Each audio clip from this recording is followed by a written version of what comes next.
Amados, nós estamos falando sobre a ira, não é? Nós começamos na sexta-feira a falar sobre a ira. Tiago, no texto que nós estamos lendo, Tiago vai dizer que a ira, todo homem seja pronto para ouvir, tardio para falar e tardio para se irar. Nós vimos isso no texto. Tiago, capítulo 1, não é? Versículo de número 19. E nós estamos falando, então, sobre a ira, certo? Hoje nós queríamos dar mais algumas razões, porque nós achamos esse assunto muito importante, dar mais algumas razões e explicar um pouco mais sobre essa história de ira, né? Lembrando que a ira, ela nunca está só. A ira, ela sempre está junto com mágoa, com ressentimento, com amargura, com vingança, com ódio, com tudo isso. Então, por isso nós entendemos a importância de podermos conversar um pouco mais sobre ira, desdobrar esse assunto, para que fique claro, porque envolve nossos temperamentos, né? Envolve a nossa vida, então a gente precisa ter esse entendimento. Segunda coisa, porque nós não devemos ter a ira guardada em nossa vida, é porque a ira não é um sentimento digno de estar no coração de um crente, de um servo de Deus, certo? Não é nós, vocês vão lembrar que Tiago vai dizer que nós somos gerados de novo. Tiago vai dizer que nós nos tornamos filhos de Deus. Tiago vai dizer que nós temos uma aliança com Deus agora e fomos feitos nova criação, não é? Então, não combina, eu falei isso com vocês, não combina a ira com aquele que é nascido de novo, aquele que é uma nova criatura. Então, não é um sentimento digno. E Paulo vai dizer isso em Efésios 4:31. Ele diz assim: abandonem toda amargura, ódio e raiva. Nada de gritaria, insultos e maldade, né? Efésios capítulo 4 e o verso 31, aí está numa linguagem que a gente chama de Bíblia na linguagem de hoje. Mas ele vai dizer assim: longe de vós toda amargura e cólera e ira e gritaria e blasfêmias, e bem assim toda malícia, aí está como maldade, né? Amargura, cólera, onde tem ódio, é cólera e ira, não é? Ele está dizendo que isso tem que ser tirado da nossa vida, tá certo? Nem gritaria e nem insultos contra outras pessoas e nem maldade. Em Colossenses capítulo 3, verso 8, que é outra carta que Paulo escreve, ele diz assim: mas agora livrai-vos de tudo isso: raiva, ódio, maldade, difamação, palavras indecentes do falar. E esse KJV é King James Version, é a versão do King James, do Rei James, né? É outra versão bíblica. Diz assim: livrai-vos de tudo isso: raiva, ódio, maldade, difamação. Então veja que a orientação é que a gente tem que se livrar disso. Né? A orientação é que a gente precisa tirar isso da nossa vida. Não combina com o cristão um temperamento descontrolado. Não combina com o cristão aquela pessoa que tem em si o Espírito Santo e essa pessoa ser totalmente perder o controle dos seus sentimentos, perder o controle, perder o domínio próprio, certo? E aqui eu coloquei embaixo assim: tenha certeza que a sua ira esteja livre do orgulho magoado, do despeito. A palavra despeito eu botei aí a definição: desgosto motivado pela preferência dada a outrem ou por decepção, e do espírito de vingança, certo? Por que eu coloquei isso aqui? Porque Paulo vai dizer que nós podemos irar. E eu falei para vocês sexta-feira que a ira, o contrário da ira, não é mansidão. O contrário da ira é demência. Porque a ira é uma emoção que Deus coloca em nosso coração para que nós possamos reagir, não é? Reagir para resolver uma determinada circunstância. Então, eu reajo, tá certo? Agora, porque querendo chegar ali, tá com a mamãe. Stott diz assim: diante do mal descarado, devemos ficar indignados e não tolerantes, zangados e não apáticos. Se Deus odeia o pecado, seu povo deve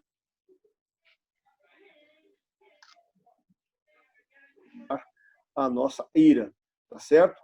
Então, a ira é um sentimento que Deus coloca em nós, é uma indignação que Ele coloca em nós, é uma reação que Ele coloca em nós quando nós enxergamos coisas que estão erradas diante do pecado, diante dessas circunstâncias.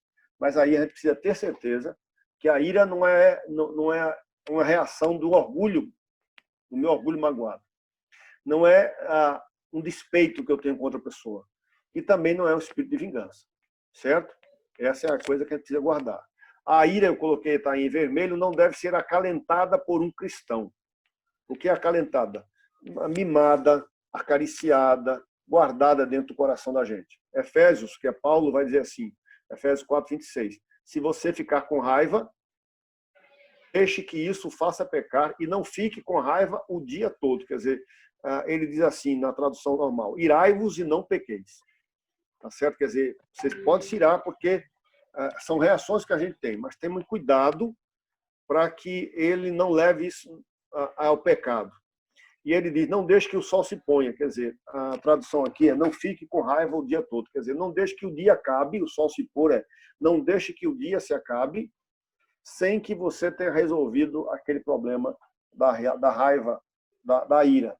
Né? Nós colocamos aqui embaixo. Há um sentimento momentâneo diante de determinadas circunstâncias que não nos deixam pensar direito, mas acalentar a ira, deixar o sol se pôr sobre ela, ou seja, ruminá-la o dia todo, é errado. E aí eu abro um parêntese aqui, porque Paulo está falando de uma linguagem que os judeus usavam, não é deixar o sol se pôr, porque para o judeu o dia encerra quando o sol se põe. Então, por exemplo, hoje já não é, para o judeu já não é mais segunda, hoje já é terça-feira, porque o sol já se pôs. Então, quando o sol se põe, o dia acaba. É por isso que Paulo diz: não deixe que o sol se ponha sobre a vossa ira. Quer dizer, não fique com raiva o dia todo, não fique guardando mágoa o dia todo. É isso que Paulo está querendo colocar e é isso que Tiago também coloca. Então, o segundo motivo é: a ira não combina com o cristão. Tá certo? Não tem nada a ver com o cristão. Esse é o segundo motivo. Terceiro motivo, eu quero colocar aqui: a ira é obra da carne. Tá certo? Deixa eu ver se ele entrou lá. Entrou no meu, mas não entrou lá no outro. Entrou agora. A ira é obra da carne, da natureza não regenerada. Em Gálatas 5, temos o seguinte: ele vai falar das obras da carne. São bem conhecidas as coisas que a natureza produz: a imoralidade, a impureza, as ações indecentes, a adoração de ídolos e as feitiçarias. As pessoas ficam inimigas, brigam, ficam com raiva e se tornam ciumentas e ambiciosas. Separam-se em partidos e grupos. Veja, a ira está no mesmo nível da idolatria e da feitiçaria. Quer dizer, ele está dizendo aqui,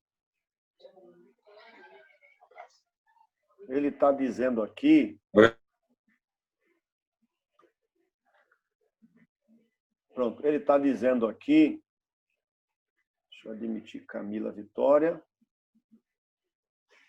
ele está dizendo aqui que o irar-se está no mesmo pé, tá certo? Que está no mesmo pé da idolatria e feitiçaria. Né? Nós, cristãos, metemos o pau, falamos dos idólatras e dos feiticeiros, dos macumbeiros. Mas aquela pessoa que vive acalentando a ira, aquela pessoa que fica guardando a ira, certo? Essa pessoa, tanto que na tradução normal diz assim: idolatria, feitiçarias, inimizades, porfias, ciúmes, iras. Tá vendo? Então, está no mesmo nível. Tá certo? Termina destruindo. E eu preciso entender que, porque ela é uma obra da carne, da natureza não regenerada, ela precisa ser tirada da minha vida. Então, não combina mágoa, não combina ressentimento, não combina amargura, não combina raiva, não combina vingança, não combina desprezo, não combina desdém com um cristão, certo? E termina, eu botei aqui, por destruir a tua vida, que é aquilo que vocês já ouviram. A ira, a mágoa, o ressentimento é um veneno que você toma esperando que o outro morra. Né? O outro não está nem aí, mas você está se morrendo. E por isso, Paulo, lá em Efésios 4, 22 e 23, diz assim: portanto, abandonem a velha natureza de vocês, que fazia com que vocês vivessem uma vida de pecados. É preciso que o coração e a mente de vocês sejam completamente renovados. Certo? É isso que ele está dizendo. Abandonem. Aqui, no original, em Efésios capítulo 4, ele usa a palavra despojar. Despojeis do velho homem. Despojar é tirar para fora. Tá certo? Tirar isso da sua vida. Isso já não tem mais parte na sua vida. Então, não combina um cristão descontrolado, não combina um cristão cabeça quente, não combina alguém... Eu já ouvi pessoas dizendo assim, mas eu sou assim mesmo. Deixa eu dizer uma coisa a você. Você pode até ter nascido e ter trazido, herdado dos seus pais, esse sangue no olho. Mas hoje você nasceu de novo e tem o Espírito Santo habitando em você. Então, ou o Espírito Santo controla a sua vida, ou você é controlado pelo pecado. Tá certo? Então, quando você diz eu sou assim mesmo, você está dizendo que o pecado tem mais autoridade na sua vida do que o Espírito Santo para controlar. Tá certo? É por isso que ele está dizendo, são obras da carne e não fruto do Espírito Santo. Tá bom? Essa é uma coisa. Deixa eu passar para outra aqui agora. Que aqui eu queria ver com vocês como é que a ira se forma. Tá certo? Como é que a gente desenvolve esse sentimento de ira, tá certo? Que redunda em ressentimento, em mágoa e amargura e ódio. Como é que isso se desenvolve na minha vida?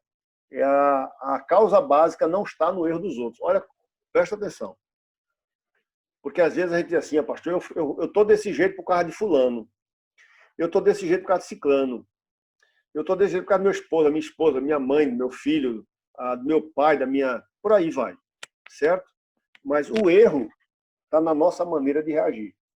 A ira vem quando não se sabe lidar com as decepções. Tá certo? Circunstâncias que a gente passa, pessoas com quem a gente convive e com Deus. Porque tem muitas pessoas que estão iradas com Deus, estão magoadas com Deus. Tá certo? Então, circunstância de certas pessoas, nós não sabemos lidar com as decepções que a gente passa.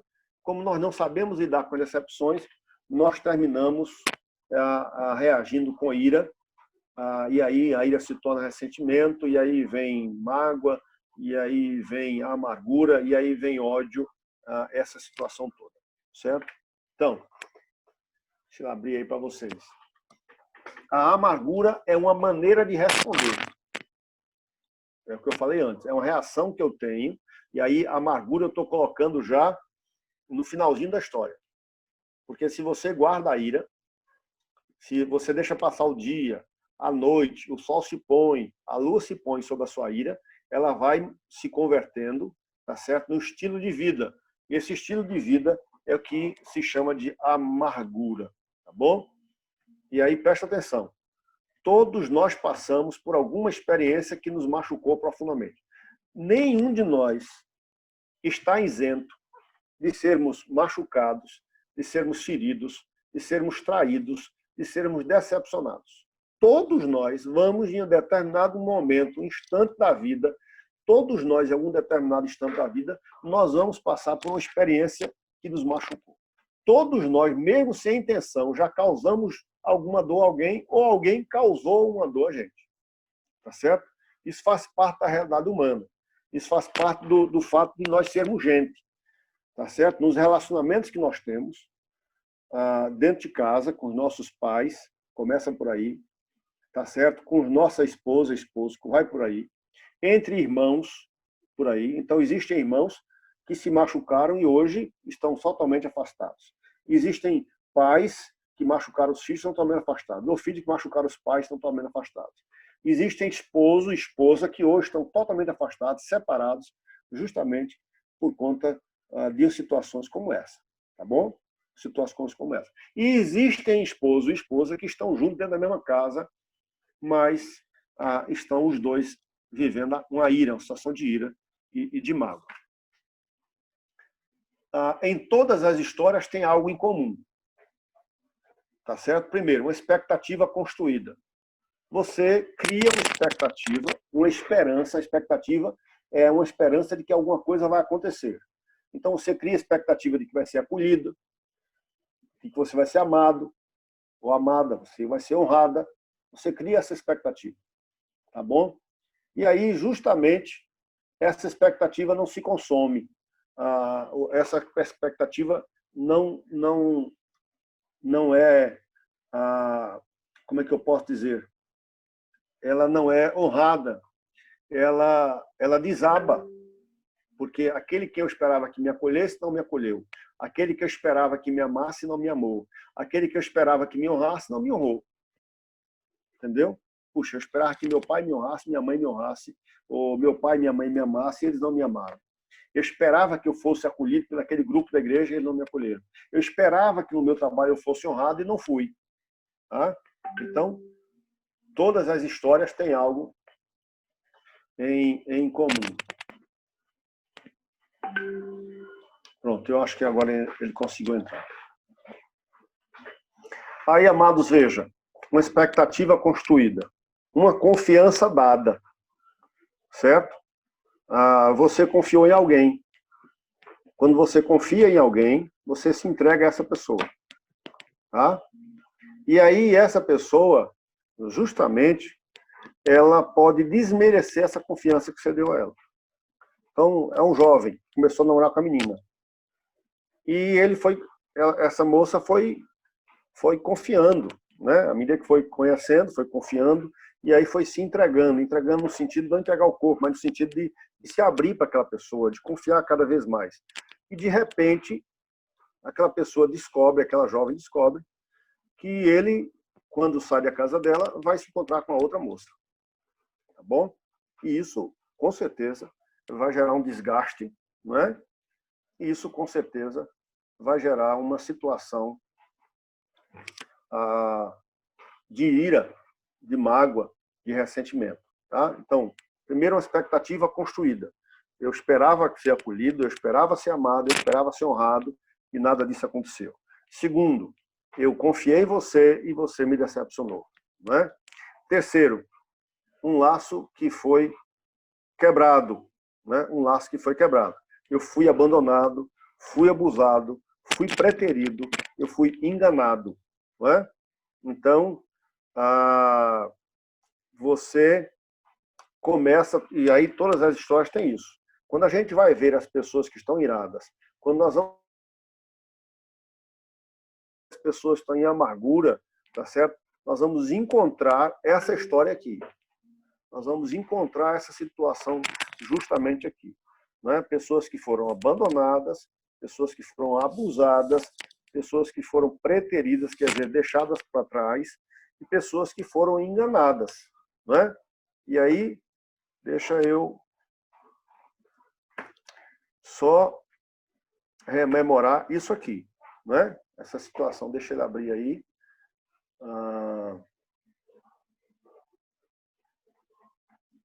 Pronto, só isso aqui, tá certo? Aí a ira surge quando eu não sei lidar com essas decepções. E aí eu volto para o começo. As pessoas não tem como, porque as pessoas são pecadoras, as pessoas vão errar conosco, as pessoas vão pecar. Né? Em um dado momento eu vou esperar algo e aquilo não vai se concretizar na minha vida, aquela espera, tá certo? Em um dado momento eu vou colocar a confiança e aquela confiança vai ser perdida, tá bom? Isso vai acontecer. Então, você viu que eu coloquei Deus aqui, puxa, mas pastor, e Deus frustra as minhas expectativas? Não, às vezes nós criamos expectativas irreais. Nós esperamos que Deus faça uma coisa e achamos que Ele tem que fazer. Às vezes nós somos crianças de achar que Deus tem que fazer tudo que eu quero. E quando Deus não faz, eu faço o biquinho. Né? Vocês vão lembrar, por exemplo, de Jonas. Né? Jonas fica lá e vai, na segunda vez, vai para Nínive, vai pregar e depois ele vai para um canto lá e fica esperando que Deus destrua o povo. E Deus não faz nada disso. E aí ele se deita e nasce uma planta lá e ele fica contente porque aquela planta nasceu e está cobrindo ele do sol. Mas daqui a pouco vem um verme e o verme mata a planta murcha e ele está lá no sol de novo. E aí ele disse, puxa, fica decepcionado com Deus. Às vezes, nós criamos expectativas irreais a respeito de Deus. E aí terminamos nos magoando com esse Deus. Tá? Então, isso aqui é só para voltar para o começo. O erro está... As pessoas, mas pastor, fulano não errou? Errou. Errou. Fulano me feriu? Feriu. Mas pastor, essa pessoa criou uma expectativa e não cumpriu. Não cumpriu, eu sei disso. Mas, amados, é o que eu quero dizer a vocês. Nós somos pecadores e nem sempre as pessoas vão cumprir isso. Então, se eu for depender, presta atenção, se eu colocar a minha saúde emocional dependendo do que as pessoas vão fazer comigo, eu estou ferrado. Entendeu? Porque em um dado momento as pessoas vão decepcionar-me, né?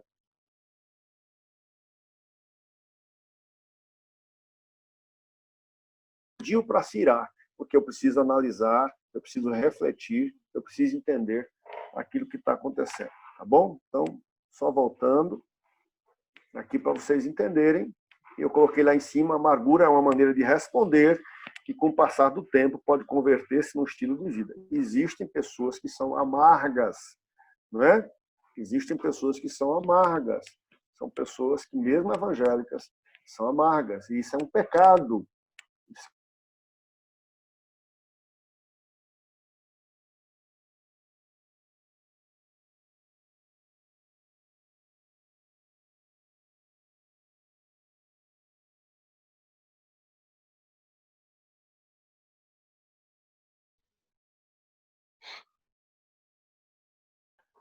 Eu acho que travou foi tudo agora, viu?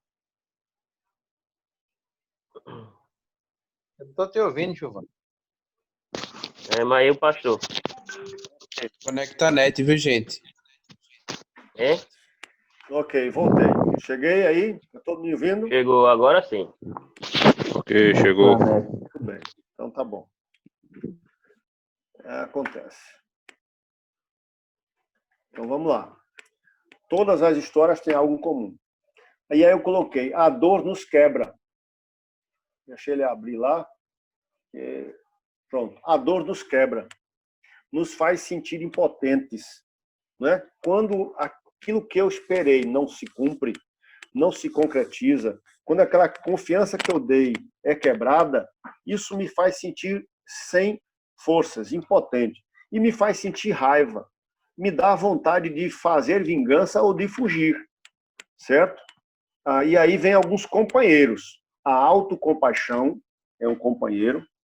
Os sentimentos feridos é outro companheiro. A indignação, o ressentimento, o rancor, a vingança, a inveja, a calúnia e as fofocas são companheiros que acompanham a ira, tá? Que vem juntos com a raiva, que vem junto com essa dor que eu sinto.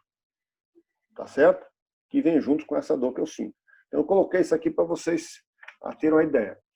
E aqui eu coloquei assim, o que existe no meu coração como ira, amargura, foi enterrado há muito tempo atrás. Isso é muito sério. Toda pessoa amargurada é alguém presa ao seu passado. E aí, você que está me ouvindo, que é casado, a amargura tem o poder de destruir um casamento. Sabe por quê? Porque a pessoa deixa de viver o seu presente para olhar para trás. Ela olha o seu passado, ela sente a dor de novo, ela sente aquela ferida de novo, ela passa mal, e aí a pessoa que está perto dela é a pessoa que fez com que ela passasse por aquilo. Aí ela vai dizer, puxa, você é o culpado, mesmo que ela não aponte o dedo para ela, mesmo que ela não diga nada para ela, mas ela lá dentro, ela acusa o outro. Olha como isso é sério. Olha como isso é muito sério. Tá certo? Isso pode acontecer com um filho, com um pai? Pode. Alguma coisa que o pai ou a mãe fez, tá certo? E que não foi tratado, isso, e aquela pessoa guardou aquela ira, ficou com aquela mágoa, com aquele ressentimento, o que é que vai acontecer? Mais tarde, essa pessoa vai estar vivendo, mas estar presa ao seu passado, tá? Porque aquilo foi enterrado e não foi desenterrado, não foi jogado fora. Então a gente precisa entender. Por isso é que Deus diz lá, Paulo vai dizer, por isso que Tiago vai dizer que não combina conosco, tá certo? Ele vai dizer que não tem nada a ver com tirado da nossa vida, porque isso vai nos destruir, tá? Isso vai nos destruir. É por isso que Tiago vai dizer assim, despojando-vos de toda impureza. Portanto, esse portanto é conclusivo, despojando-vos de toda impureza e acúmulo de maldade, despojar, a palavra é essa, tirar da minha vida. Então, você que está me ouvindo hoje aqui, você está me ouvindo hoje, se tem alguma coisa lá do seu passado que você deixou guardado lá, tá certo? Aí isso vai destruir a sua vida, tá? Porque uma pessoa que está com ira guardada, lembra que eu falei que existe aquela ira que você explode e tem aquela ira que você guarda. Essa pessoa que está com a ira guardada, que vai se tornar no ressentimento, numa mágoa, numa amargura, um ódio lá na frente, tá? E aí o ódio não é só de matar, nós falamos sobre isso, mas o ódio também tem a ver com desprezo. Você, para mim, morreu. Tá? Pastor, mas eu não quero matar ele, não. Para mim, ele morreu só. Muito bem. Então, isso tem a ver com a amargura e vai fazer com que você fique presa no seu passado. E se você fica olhando o tempo todo para trás, para o seu passado, deixa eu dizer, é como o povo de Israel que estava no deserto olhando para o Egito. Ele nunca vai entrar na terra prometida. Tá? E aí, presta atenção, você que está me ouvindo. Você que é um filho, que é uma filha, que teve essa situação. Puxa, aí eu soube que minha mãe não quis me ter. Tá? Eu soube que minha mãe não me rejeitou na gravidez. Eu nasci, não sei como, mas rejeitou. Um problema que você teve com seu pai, com seu esposo, alguma coisa, com seu irmão. Isso, se não for resolvido, tem a capacidade de alterar o seu presente e mexer com o seu futuro. Em que sentido? Os seus relacionamentos são relacionamentos muito complicados. Né? Muito complicados, tá bom? Então, abrir esses... mostrar como é que a ira funciona, como é que ela se manifesta, como é que isso acontece na vida da gente. Como é que eu vou ser curado? Deixa o Zoom abrir, ele vai abrir devagarinho. Ele hoje está mais lento. Mas ele abre, né? Como é que eu vou ser curado? Aí. Tiago 1:21 dá a resposta, que é o texto que a gente está olhando. Portanto, despojando-vos de toda sorte de impureza e acúmulo de maldade, e aqui tem todo vestígio do mal, recebei com mansidão a palavra em vós implantada, a qual é poderosa para salvar as vossas almas. Veja, presta atenção, você está aqui, gosta de estudar a Bíblia, ele coloca uma atitude negativa, eu preciso tirar alguma coisa, e outra positiva, eu preciso receber. Tá?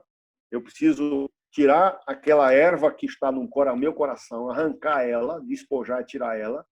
Eu preciso arrancar essa imundícia, porque ele está dizendo que a ira é uma imundícia, e todo vestígio, quer dizer, toda raizinha que tiver, e a gente vai lembrar de Hebreus, que vai dizer assim que não pode ficar em nós nenhuma raiz de amargura, tá certo? Então, vestígio do mal tem essa ideia.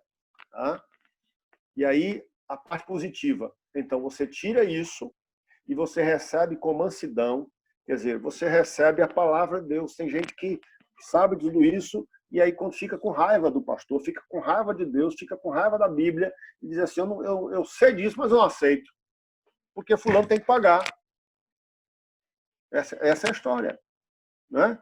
Mas, se você quer ser curado, se você quer viver uma vida plena, lembra que a gente falou de plenitude, que agrada a Deus, você tem que despojar, tirar isso da sua vida, arrancar isso da sua vida, e você precisa receber. A palavra que eu coloquei aí, vocês já estão vendo no original grego, apotemonoi, que é justamente a ideia de remover, de afastar. E a outra palavra, recebei com mansidão, né? A palavra em voz implantada. E aí a tradução para implantada é enxertada. É um implante, é um enxerto que é feito no tronco original para que os frutos sejam melhores, né? Tudo que eu posso produzir são apenas frutos maus, inclusive a ira e o descontrole verbal.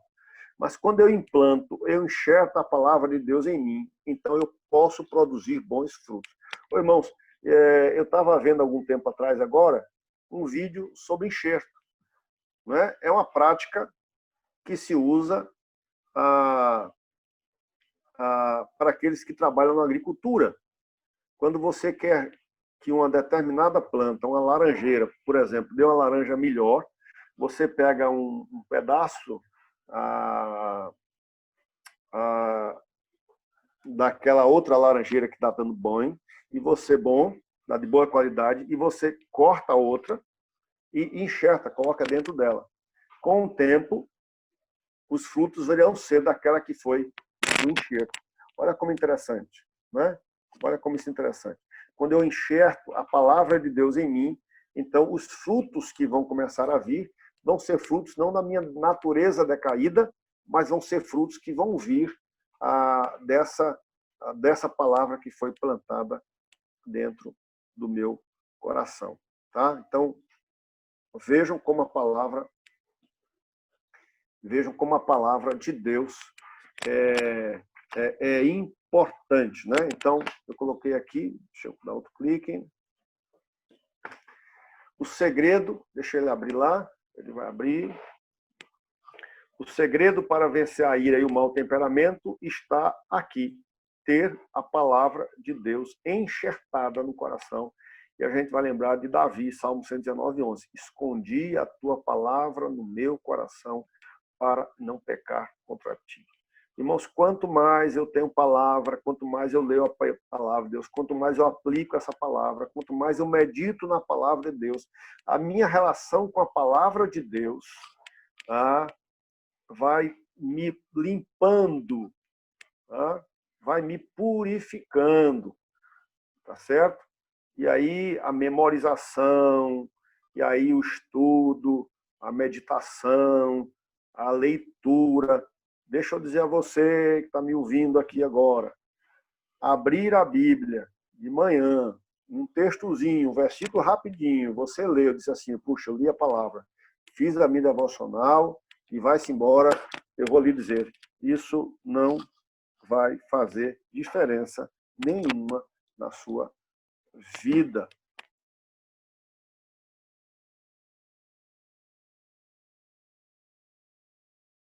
Né, de estudo devocional para que você possa fazer ele. Talvez você esteja fazendo e talvez você viu, fez no primeiro momento e depois deixou de lado.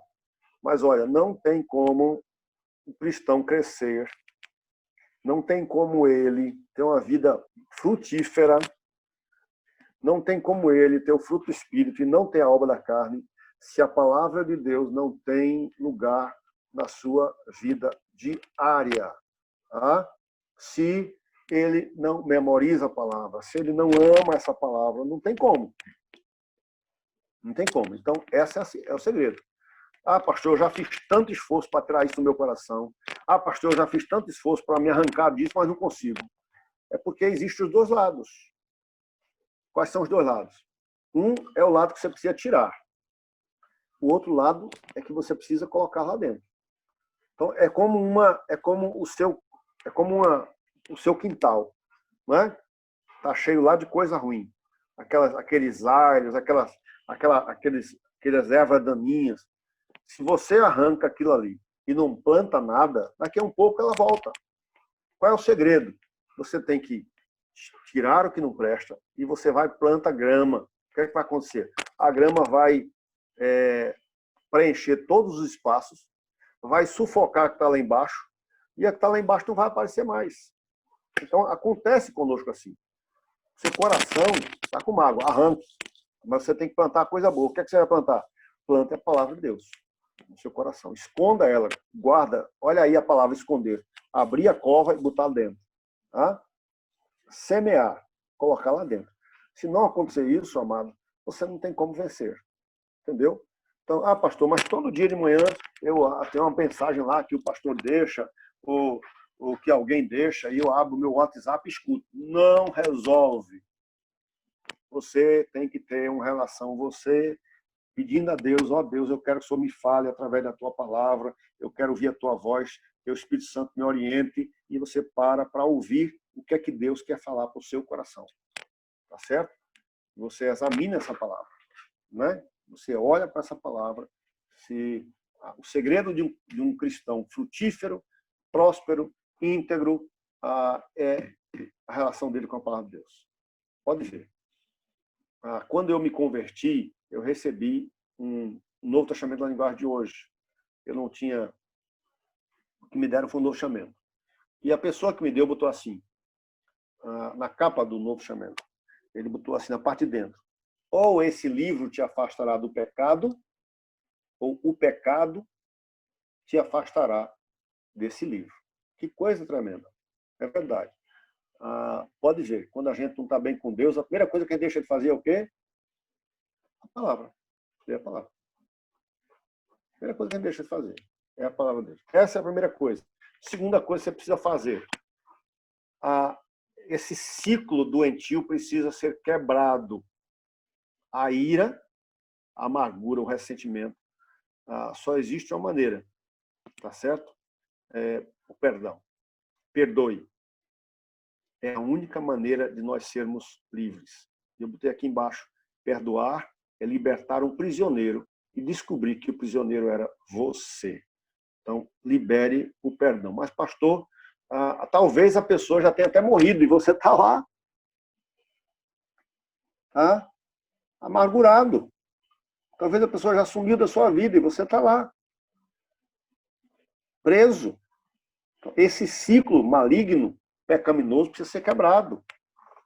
Quando você libera o perdão, aí diante de Deus, você chega para Deus: Senhor, no nome de Jesus, eu agora libero o perdão, eu perdoo fulano, eu perdoo meu pai, eu perdoo minha mãe, meu pai me abusou quando eu era pequenininha, já morreu, mas eu libero o perdão. E aí você vai descobrir que quando você perdoa, liberta um prisioneiro, e vai descobrir que o prisioneiro, na verdade, era você. E para terminar, deixa o zoom abrir, que ele vai abrir. Olha aí. Agora, perdoar não é esquecer. Isso é amnésia. Perdoar é se lembrar sem se ferir e sem sofrer. Isso é cura. Por isso, o perdão é uma decisão e não um sentimento. Entendeu? Não tem essa história de assim: pastor, eu não estou sentindo. Quando eu senti, não. É uma decisão. Tá certo? Você vai lembrar do que fizeram, da ferida. Mas já vai mexer com você. Já não vai mexer com sua gastrite, já não vai mexer com seus nervos, não vai mexer mais nada. Você está curado. Certo? Muito bem, amados. Amém? Olha como isso é sério. Olha como isso é sério. Na caminhada da gente, o Dr. Hugo está aí e sabe disso, na caminhada de uma pessoa, às vezes, nós vamos conversar com essa pessoa e essa pessoa está doente porque ela está muito cheia de coisa. E essa coisa a gente vai ver. Tem muito ressentimento, tem muita amargura, tem muita decepção, tem muita coisa lá dentro. Enquanto ela não liberar aquilo, ela vai estar doente, né? Ela vai estar doente e ela vai estar sem cura. Então, palavra de Deus, importante. Segunda coisa, precisa ter no seu coração o desejo de arrancar isso. Você não pode acalentar isso aí, você não pode acariciar isso aí. Você tem que tirar. A palavra de Deus é importante. Segundo, você precisa tirar a palavra de Deus, colocar a palavra. Terceiro, você precisa liberar perdão. Enquanto você não libera perdão, amado, você está preso. Tony. Tá me ouvindo aí? Tá sim. É, o assunto é muito pertinente, porque isso não acontece só com alguma pessoa da família, né? Eu tive alguém que eu magoei já, pedi perdão, mas, assim, foi duro saber dele assim, não, eu perdoo, mas você vive sua vida e eu vivo a minha. Tem uma música que retrata muito isso, de Sérgio Lopes, ele fala que perdoar é muito mais do que você pedir perdão, de você apertar a mão, né? Ele fala que é Uhum. preciso revelar o que está dentro no coração. Sim. Não é só uma coisa externa, mas uma coisa interna. Primeiro eu tenho que reaver aquilo que está dentro de mim, porque verbalizar só parece fariseísmo, né? E Hipocrisia. aconteceu isso. Já eu ter pedido perdão à pessoa, mas a pessoa dizer, olha, tu, mesmo assim tu vive tua vida, eu vivo a minha vida e tal. Mas Certo. eu fiz a minha parte. Uhum. É impressionante, Hugo, porque tem muita coisa que poderia ser resolvida. Travou? Está ouvindo?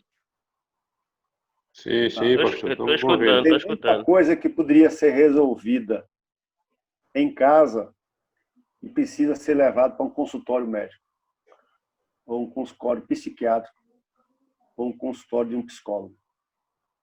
Mas que podia ser resolvido em casa. Podia ser resolvido pela própria pessoa. Entendeu? E tem muita pessoa que não quer resolver o problema e termina buscando nos medicamentos uma maneira de ficar com a situação, tá bom? De ficar como se aquilo ali alimentasse ela. E eu queria até ouvir isso, essa questão de ser alimentado. É uma incoerência, né? Aquilo que te mata é aquilo que te alimenta. Entende o que eu quero dizer? Teve Aquilo uma que coisa te que o senhor mata falou. é aquilo que te alimenta. Teve uma coisa que o senhor falou hoje que é um veneno que a gente toma esperando que o outro morra. E assim, não teve um caso particular que uma pessoa que eu atendi que ela não enxergava, sabe? Outra pessoa fez uma coisa que a magoou, que a deixou muito triste, mas ela não conseguia enxergar, sabe? Eu acredito assim que mesmo coisas ruins têm um lado bom, tem algum aspecto positivo. Você aprende alguma coisa ou você melhora alguma situação, pior aqui, mas melhor ali. Eu entendo assim. E assim, ela não enxergava nada, só queria saber de vingança, falava em vingança, vingança, vingança. Só que assim, ela não externalizava nada, não fazia nada em relação a outra pessoa, ficava só remoendo aquilo, sabe? Ela tinha coisas que ela me falava do tipo assim, que eu queria bater, eu queria fazer isso, fazer aquilo, mas assim, não tinham atitudes e eram só na situação de remoer aquilo, pensar em vingança e tal. E era uma coisa que estava anulando a vida dela. Tipo, ela Sim. estava vivendo única e exclusivamente para pensar nessa vingança, para planejar essa vingança. E assim, Uhum. estava definhando de tristeza, de depressão, de um monte de coisa misturada. E assim, é meio que a gente deseja um mal do outro, quer que o outro se ferre e tal, mas é a gente que está se prejudicando com isso, né? É verdade. Agora, eu quero que você fale sobre isso que eu te falei. Aquilo que te mata é aquilo que te alimenta. A ideia. Aquilo está te matando, mas você sente gratificação por aquele sentimento. Como se aquele sentimento te fizesse estar vivo. Uhum. Entendeu? Existem pessoas que poderiam se livrar daquilo, mas é como um indivíduo que tem um vício. Ele sabe que aquilo vai matar ele, mas ele se apegou tanto àquilo que ele não consegue largar. Ele não larga o cigarro, ele não larga a bebida, sabe? Ele sabe que é o mal, mas aquilo termina prendendo ele realmente. O pastor Freud fala que existe um gozo no sofrimento.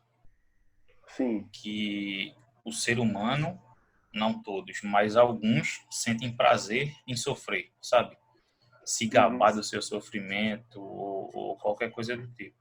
E nessa situação de se alimentar de uma coisa que faz mal, você usou o exemplo do cigarro e tal, mas assim, esses sentimentos de ódio, de aversão, de repulsa, isso tudo é uma coisa que a pessoa acha que está fazendo o certo, porque quando se sente isso por alguém, provavelmente essa pessoa magoou e feriu. E tem uma peculiaridade nisso que, assim, na maioria das vezes, essas grandes decepções são causadas por pessoas que estão ali próximas, são do dia a dia, são pessoas que estão muito tempo junto. E por isso é que dói tanto.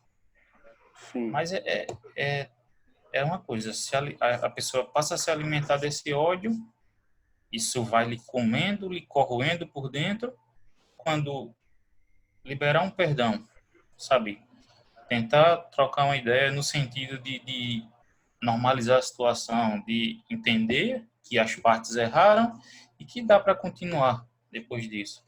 Mas a maioria das pessoas prefere alimentar o ódio, se consumir por dentro, para orgulho, vaidade, as mais variadas causas possíveis. Muito bem. Graças e paz a todos. Amém. Quero deixar um pequeno testemunho, né?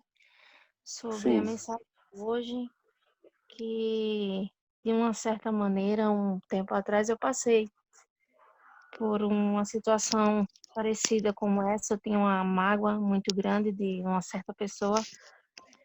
E isso é como já foi dito aí, estava me corroendo por dentro. É como o senhor citou, a gente toma o veneno esperando que a outra pessoa morra. Mas assim, eu tinha esse ressentimento, né, dessa pessoa que me magoou muito, que me machucou.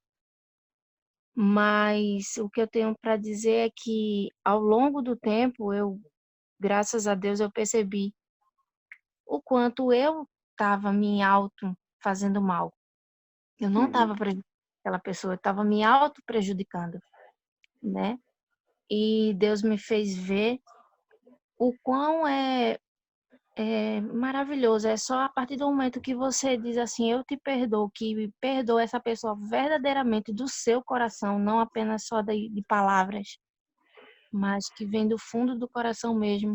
Você é como se você se libertasse de algo muito pesado que você carregava sem ter mais força para prosseguir. No momento que você libera o perdão, eu digo isso por experiência, você sente paz, você sente um alívio. Deus vai mostrando algo para você ver na pessoa que antes, pela mágoa, por tudo de ruim que você guardava dela, você não conseguiria enxergar. E hoje eu tenho, né, graças a Deus, essa visão. Deus tem me dado sabedoria e estou vendo essa pessoa com outros olhos. Já a perdoei de coração, não foi apenas de palavra, de coração. E hoje eu posso olhar para trás e não sinto mais mágoa, não é como aquilo que a gente olha para trás, é como se tivesse tirado machucado de novo a ferida, aquilo ali que está cicatrizando você magoa. Não, hoje eu olho para trás e consigo ver essa pessoa com outros olhos e sinto uma paz, um alívio muito grande. Então, a mensagem hoje foi muito, né, para que a gente realmente possa refletir que a partir do momento que você libera o perdão, que você tira aquela mágoa do seu coração, de verdade, Deus lhe dá o refrigério e você sente a paz, né? E é isso que, graças a Deus, eu passei e hoje eu tenho a experiência de dizer que Deus, ele nos tira aquele fardo que a gente pensa que não vai conseguir tirar, que não consegue perdoar a pessoa, que é impossível. Mas para Deus, se você realmente determinar isso no seu coração para Deus, ele lhe dá força e você consegue perdoar essa pessoa. Amém. Amém.